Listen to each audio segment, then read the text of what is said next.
అవి పద్దాక టెడ్డీ మీద అరుస్తున్నాడు. ఇప్పుడు కూడా ఫోన్ మాట్లాడుతుంటే టెడ్డీ ఫోన్ అడుగుతుందంటే వాళ్ళ ఇంట్లో ఉన్నారు, నేను షూటింగ్లో ఉన్నా.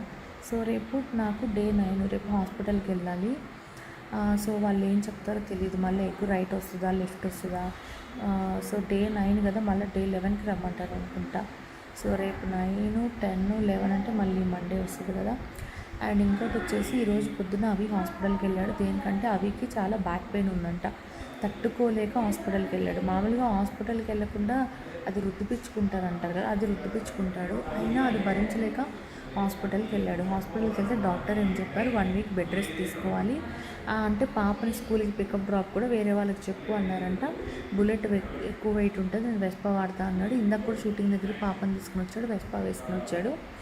అట్లాంటిది ఇప్పుడు శ్రీశైలము గేట్లు ఇప్పారంట. సో శ్రీశైలం వెళ్ళాలనేసి గట్టిగా పట్టుపట్టు కూర్చున్నాడు. నేను అన్నా, మనం ఏ బస్సు ట్రైన్ వెళ్ళినా తనకి నడుము నొప్పి చాతనాకపోయినా ఎవరో ఒకరికి బతిలాడి పడుకోబెట్టైనా రిటర్న్ తీసుకొస్తాను, కానీ ఇప్పుడు own car driving hours journey శ్రీశైలంకి రాను పోను, ప్లస్ డాక్టర్ రెస్ట్ తీసుకోమన్నారు.